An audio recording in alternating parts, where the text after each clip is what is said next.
बिस्मिल्लाहिर्रहमानिर्रहीम। अस्सलाम वालेकुम dear students, welcome to 10th computer class. मैं उम्मीद करती हूँ आप बिल्कुल खैरियत से होंगे। बच्चों, कंप्यूटर का आज हमने यूनिट नंबर 4 स्टार्ट करना है, which is arrays. Hope so आप लोगों ने यूनिट नंबर 3 की जो एक्सरसाइज है वो कर ली होगी, ठीक है, क्योंकि इसके आंसर जो है वो बुक में से ही होते हैं, कोई डेफिनेशन होती है और किसी का सिंटेक्स वगैरह देना होगा, ठीक है। जो प्रोग्राम्स वगैरह है यूनिट नंबर 3 के भी और यूनिट नंबर 2 के भी, वो आप स्किप कर दें, वो एंड पे आप लोगों को मैं करवा दूँगी, ठीक है। तो आज हम स्टार्ट करते हैं unit number 4 which is arrays. Arrays क्या होते हैं? अब जैसे फॉर एग्जांपल हमें कोई भी प्रोग्राम के अंदर डेटा स्टोर करना होता है, तो हम उसके लिए कोई ना कोई वेरिएबल जो है ना डिक्लेयर करते हैं, ठीक है। वेरिएबल डिक्लेयर करने के बाद हम उसमें कोई भी वैल्यू जो है वो स्टोर करवा देते हैं। अरेज अब क्या होते हैं कि अरेज कलेक्शन ऑफ वेरिएबल्स होते हैं, ठीक है। अब जैसे लाइक फॉर एग्जांपल आपको एक डेटा टाइप के 5 वेरिएबल्स चाहिए, ठीक है। फॉर एग्जांपल इंटीजर टाइप के आपको 5 वेरिएबल्स चाहिए, तो बजाय इसके कि आप अलग अलग से 5 वेरिएबल्स जो हैं वो डिक्लेयर कराओ, आप क्या करते हो, एक एरे डिक्लेयर करवाते हो इंटीजर टाइप की, ठीक है, जिसकी आप जो लेंथ है या जो साइज है वो 5 रखते हो। तो वो आपका जो है ना वो 5 वेरिएबल्स का काम कर देती है, ठीक है। तो यहाँ पे हम इसकी रीडिंग स्टार्ट करते हैं। आप अपनी बुक्स का पेज नंबर 53 ओपन कर लें। What is an array? An array is a collection of variables that can store data of same type, ठीक है। यानी एक collection of variables होती है जिसमें same type के variables आप store करवा सकते हो, ठीक है। Like for example अगर आपने इंटीजर टाइप की array डिक्लेयर करवाई हुई है, तो आप उसमें जितने भी जो है ना जितना भी डेटा स्टोर करोगे वो इंटीजर टाइप का होगा। आप उसमें कैरेक्टर या फ्लोटिंग पॉइंट नंबर स्टोर नहीं करवा सकते, ठीक है। इट मीन्स के किसी एक एरे के अंदर आप एक ही टाइप का डेटा स्टोर करवा सकते हो, ठीक है। Each memory location holds a single value which is called an element of an array, ठीक है। एरे के अंदर डिफरेंट ब्लॉक्स बने हुए होते हैं और हर ब्लॉक के अंदर जो डेटा होता है उसको हम कहते हैं element of an array. The array is represented in the computer memory by a set of consecutive memory locations. The memory locations are referred to as element of the array. Each array is given a name and the element of the array are accessed with reference to their position or location number. अब array में आपके पास different जो है ना locations होती हैं, ठीक है। ये आप याद रखें कि फॉर एग्जांपल अगर आपने array का साइज 5 रखा है, ठीक है, तो वो 5 जो उसका साइज आया है वो मेमोरी के अंदर कंजेक्टिव होगा। इसका मतलब ये है कि वो बिल्कुल एक इकट्ठी मेमोरी लेगी, सही है। ऐसा नहीं होगा कि एक लोकेशन यहाँ पे है तो दूसरी 10 नंबर पे, तीसरी 14 नंबर पे, ठीक है। कंजेक्टिव मेमोरी लोकेशन होती है। The subscription or index value is written in parentheses with the name of array. The first element of the array has an index of value 0 unless specified otherwise, and the index is incremented for each next element.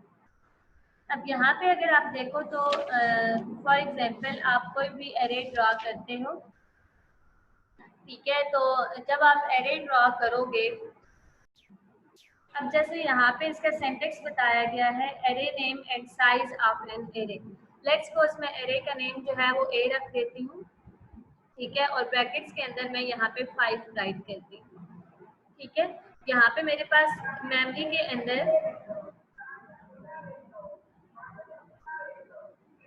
एक location बनी हुई आएगी जिसके 5 sales होंगे, ठीक है। 1 2 3 4 5 sales बने हुए आ गए। अब क्या है कि ये हमारे पास यहाँ से लेकर यहाँ तक ये एरे है एक जिसका नेम है ए, ठीक है।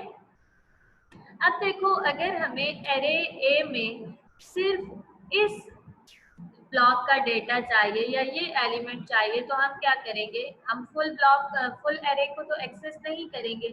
तो हर एलिमेंट को एक्सेस करने के लिए एक सबस्क्रिप्ट होती है या एक इंडेक्स वैल्यू होती है जो कि हर ब्लॉक को रिप्रेजेंट कर रही होती है। अब ये फर्स्ट वैल्यू है, ठीक है, तो इसकी इंडेक्स 0 होती है, नेक्स्ट की 1 होती है, फिर 2, 3 एंड 4। हमेशा जो बाय डिफॉल्ट इंडेक्स वैल्यू होती है स्टार्टिंग से वो 0 होती है और फिर वो 1 का इंक्रीमेंट होता जाता है, ठीक है। नेक्स्ट आपको यहाँ पे बताया गया है an array is referred by its name followed by a subscript enclosed in parentheses where array name or array variable is the variable name of that it will contain each element is given a unique storage location।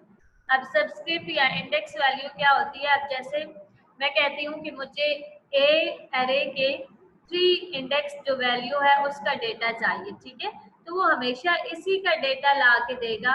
ऐसा नहीं होगा कि वो इसका ला दे या इसका ला दे, क्योंकि हर index value हर element के लिए, हर जो लोकेशन है उसके लिए यूनिक होती है। ऐसे नहीं होगा कि ये जो मेमोरी लोकेशन है इसका भी इंडेक्स 1 हो और ये जो मेमोरी लोकेशन है इसका भी इंडेक्स 1 हो, ठीक है। इट मीन्स कि इंडेक्स की जो वैल्यू है वो यूनिक होती है, इसलिए हमेशा जब भी हमने कोई चीज एक्सेस करनी होती है तो हम किसी ऐसे जो है ना प्रॉपर्टी से एक्सेस करते हैं जो कि यूनिक होती है, ठीक है।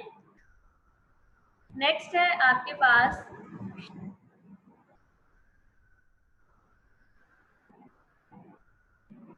each element is given a unique storage location.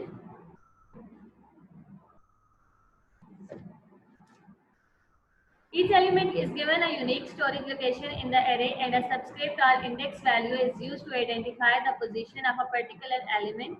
यानी किसी भी पर्टिकुलर एलिमेंट का अगर आपको डेटा चाहिए तो वो कौन जो है ना एक्सेस करके देगा आपको। The subscript, which may be an integral expression or simple variable, is enclosed in parentheses after the array name। ठीक है, यानी पहले array का नाम लिखा जाएगा, ठीक है, इस तरीके से array का नाम और उसके बाद जो भी इंडेक्स हम लोगों ने एक्सेस करनी है, लेट्स सपोज हमने 4 इंडेक्स एक्सेस करनी है तो ये array नेम और साथ इंडेक्स या सबस्क्रिप्ट वैल्यू, ठीक है। So for which are simple variable that are only capable of storing one value, an array is called a subscripted variable because when we need to access a certain element, we must use a subscript to point to that element so we can differentiate it from the rest।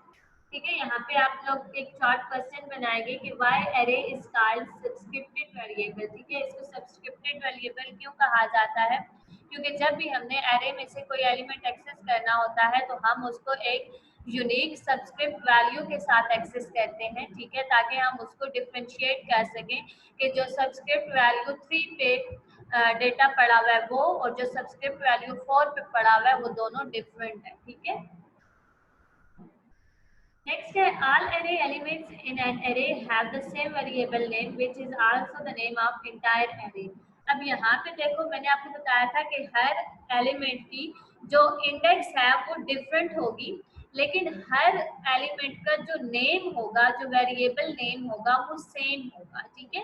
देखो मैंने यहाँ पे बताया कि A4 को access करना है। अब A जो है वो एरे नेम है और एरे के अंदर जितने भी वेरिएबल्स होंगे उनका नेम ए ही होगा। लेट्स सपोज अब यहाँ पे मैं चाहती हूँ कि A3 को एक्सेस करूँ या A2 को एक्सेस करूँ, तो यहाँ पे मैं देखें सिर्फ इंडेक्स नेम चेंज कर रही हूँ, वेरिएबल नेम वही है, ठीक है। तो एक एरे के अंदर जितने भी वेरिएबल्स होते हैं उनका नेम सेम होता है, जस्ट उनका जो इंडेक्स होती है वो डिफरेंट होती है, ठीक है। An array variable can be numeric or string. For example, our string n is consisting of 5 elements 0, 1, 2, 4. It can be represented as below. Next page पे आए। अब यहाँ पे लेट्स सपोज इन्होंने एक एरे ली है जो कि कैरेक्टर टाइप की है, ठीक है। तो इन्होंने क्या साथ डॉलर सिंबल यूज होता है, ठीक है। इन्होंने वही एरे का साइज लिया 5, तो 0 से 4 तक सबस्क्रिप्ट वैल्यूज आएंगी। तो n0 पे ये स्लीम नेम जो है उसको स्टोर करवा रहे हैं। नेक्स्ट अस्मा, मजीद, बुशरा, महमूद। अब ये अगर करेंगे ना कि n4 का डेटा उठाना चाहेंगे तो वो महमूद मतलब आपके सामने आएगा, और इस तरह से अगर ये n1 का डेटा उठाना चाहेंगे, वहां से पिक करना चाहेंगे, तो आपके सामने जो नेम राइट हुआ आएगा वो होगा जी अस्मा। where 0, 1, 2 up to 4 are the subscripts used to identify the array location, so that n0, n1 up to n4 are addresses in the memory where the values will be stored. Value can be assigned to the subscripted variables by let statement, read data statement और input statement, यानी इनमें से कोई भी statement आप use करके जो आपके पास subscript variables है उसको आप value assign कर सकते हो, ठीक है। नेक्स्ट है हमारे पास filling and printing of an array, यानी आपके पास एक एरे मौजूद है तो आप उसको फिल या प्रिंट कैसे करोगे। पहले तो आपकी ये बात कि आपने एरे को डिक्लेयर करवाना है, ठीक है। जब आपने एरे को डिक्लेयर करवा दिया तो उसमें आपने डेटा को स्टोर करवाना है, ठीक है। तो हम ये देखते हैं कि डेटा को उसमें स्टोर कैसे करवाया जाएगा।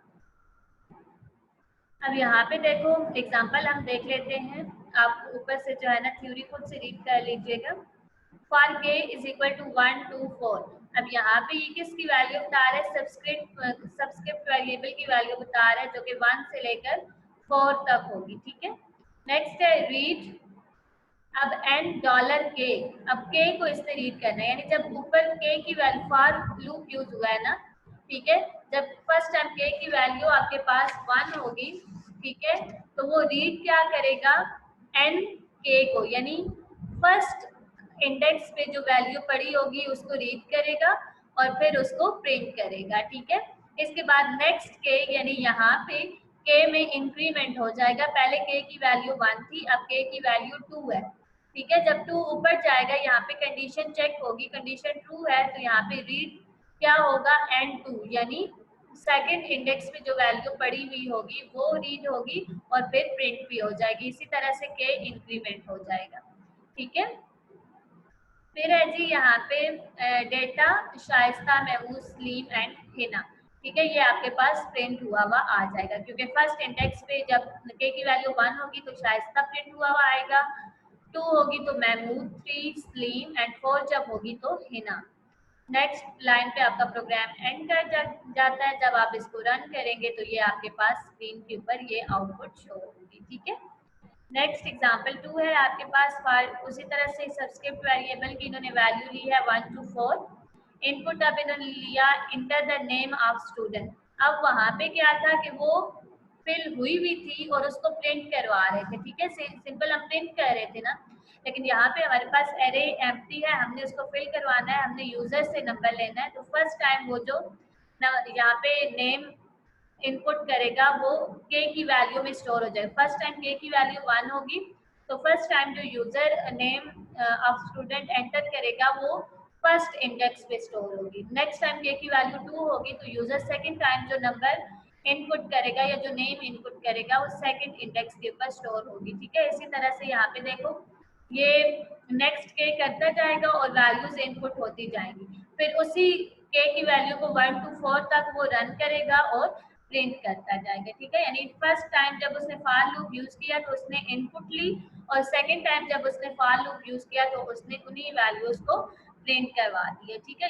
ये था हमारा filling and printing of an array, यानी पहले आपने एरे को यहाँ पे इसका देखे ना, अगर रिजल्ट तो पहले देखें enter the name of student, first time user ने शाइस्ता इनपुट किया, सेकंड टाइम महमूद, फिर सलीम और फिर हिना। जब इसको रन करेंगे तो ये आपके पास प्रिंट हुआ हुआ आ जाएगा, ठीक है।